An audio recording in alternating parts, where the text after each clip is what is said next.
Some huge changes in the Legend of Vox Machina Season 3's latest episodes have left Critical Role fans in tears. Spoiler warnings ahead as we talk about the most stunning change yet in the hit animated series.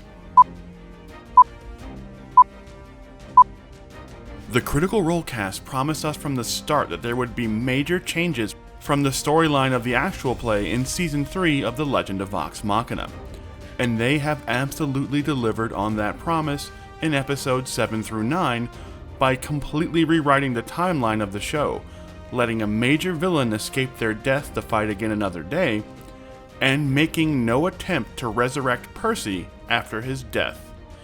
Yeah, let's just start with the elephant in the room. Percy dies in the actual play, a couple of different times, truth be told, but in the campaign Percy is killed while Vox Machina fights Anna Ripley and Orthax, the demon that once possessed him. In the campaign, the party kills Anna and Orthax, and while Percy dies, he is rushed back to Whitestone, where he gets brought back to life in relatively short order. However, in The Legend of Vox Machina Season 3, Percy is brought back to Whitestone and dropped in a stone coffin while everyone cries over his death. No effort is made to bring him back to life, and currently, for all intents and purposes, he's just dead. Not only is he just flat out dead, Percy, who was a pivotal part of the fight against Thordak, clearly doesn't show up when the party is forced to fight and defeat the Cinder King, and no mention is made of any attempt to bring him back to life as the story progresses to the end of the Chroma Conclave arc. Oh, and Anna Ripley and Orthax, who killed Percy in the show? In the animated series, not only do they kill him, they survive and escape on a boat to fight again another day.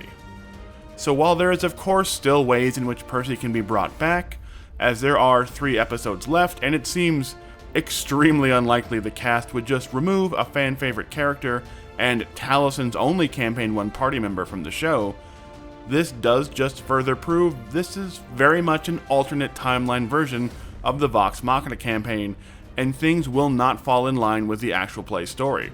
So we guess anything is possible. The only dragon left to kill is Raishan at this point, so even if Percy does come back, he may wind up missing out on that major battle as well. Oh, and speaking of character deaths, Kashaw Vesh, the Slayer's Take member and fan favorite guest star, got brutally murdered by Thordak as well, despite being very much alive in the actual play series. And there seems to be no chance that Cash is coming back, as we literally saw his soul walk off with the Matron of Ravens in the episode. And in other shocking twists, in the actual play, Scanlan dies in the fight against Thordak, and Vox Machina has to once again rush him back to Whitestone too to get resurrected.